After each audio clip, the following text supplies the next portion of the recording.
Time now for our Ultimate Insider, brought to you by FFB Bank, joined by former Bulldog safety and quarterback Stephen Comstock. Stephen, not a lot went right for the Bulldogs on Friday night. What's your biggest takeaway from this loss? Seems to happen to us at least once every year, and it shouldn't, and it's frustrating. Last year, UNLV, we get blown out. My senior year, San Jose State, we get blown out. Obviously, this game, it was bad. What I'm taking away, the first two touchdowns were just not fundamental football, right? First touchdown's a 73-yard touchdown with multiple missed tackles. That's just not executing. Then the second touchdown, it's a missed assignment. It's just not characteristic of our defense. And then next thing you know, we're down 21-0. 13 penalties for 117 yards. What does this group need to do to limit those penalties moving forward? I think that's an easy one.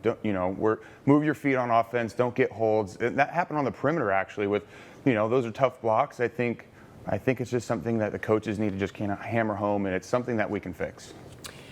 There were some interesting calls, like in this game. Not only obviously the penalty calls like you talked about, but the coaching decisions. And it was the first quarter. The Dogs go with a fake punt there, down 14-0 near midfield. Looked like it might have an opportunity to work, but it didn't work in the end.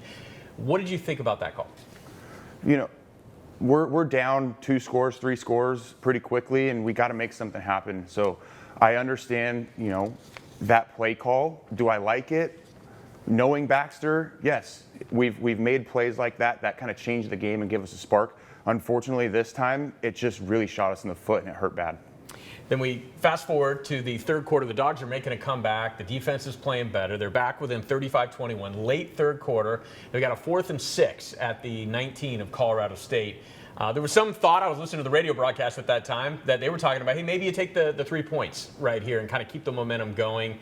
I like being aggressive personally as a coach, so I kind of agreed with the decision. What was your take? I'm similar too. I like being aggressive. Things say, the analytics say to go for it when you're, on that side of the field. But situationally, it does seem like we would have had to score points regardless. And if we wanted to win the game, we would have had to score more points. And we just, like you said earlier, it kind of slowed our momentum down, and it was just kind of left a bad taste in the mouth. E.J. Warner had 3 interceptions and a fumble. What can he do to limit these turnovers moving forward? And this is a tough one. I was a quarterback, like you guys have said. Being in a quarterback room when the quarterback is struggling is a tough thing. And he's done some things to help us win games. Let's not get that twisted. But he's also done some things that has caused us to struggle to win games. Unfortunately, college football is a production-based thing. We just saw Penn State fired their head coach that helped them have a deep run last year in the college football playoffs. We have 2 young quarterbacks, and the question comes up, at what point are they going to start to get opportunities? The run game, we didn't really get to see their full potential on Friday night. 119 yards rushing. What can they do to be able to run the ball more effectively? That just comes down to physicality, in my opinion. The scheme's going to be the scheme. I think we have great running backs. I do think we have an O-line that can move the ball. We just got to make it work. We're going to have a bye week, and we need to go in and focus on fundamental football. Coach Entz took full responsibility for the loss with Jackson Moore of Barport.com in his post-game comments. What does that do for a team? How does that resonate in the locker room when the coach puts it on himself? Accountability is the biggest thing, right? And I think that's something that needs to happen right now. Clearly decision-making was not well. Execution was not well. It was in my opinion, it was a full team loss, and that's why it was so bad. I think this bye week's going to be critical. We have to go in and focus on ourselves, not shut out the outside noise, and start focusing on how can we win football games, how can we be better. I just want to follow up about something that you mentioned earlier in the interview right here about, hey, maybe you take a look at the quarterback position.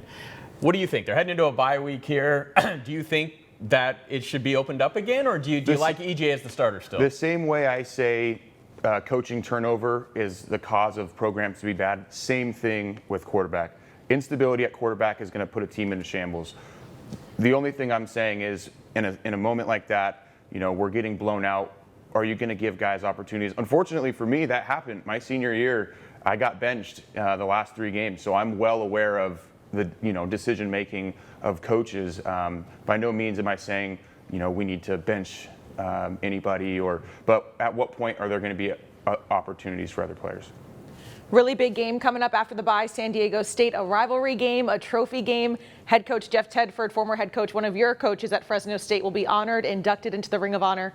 What does that mean? I'm getting chills right now. Literally, if you guys can't see on the camera, it's a big game, not only a trophy game. We want to keep the trophies, in our trophy case, but it's going to be a big one for Coach Tedford, who has had a huge impact, on the Valley, on our program. And I'm excited. I know the guys are going to go out there and they're going to fight really hard and they're going to play good and they're going to get that win.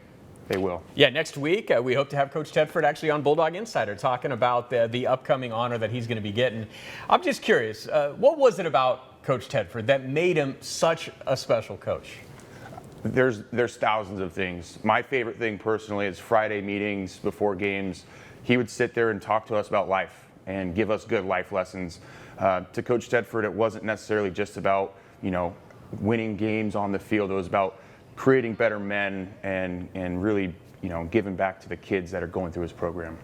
I want to ask you about Tim Skipper, who's now the interim head coach at UCLA. Another win for UCLA on Saturday. And Skip had this saying, he said, "Are we going to be one-hit wonders?" And I read that he printed it out and put it on every guy's seat on the plane. What does it say about Skipper and the way that he knows how to lead a program and take over kind of a tough situation? Yeah, he was my coach, my head coach for one game, and boy, did he fire me up. He walked through the aisle on that Friday meeting, and I thought he was going to go play with us. I wanted to run through a brick wall.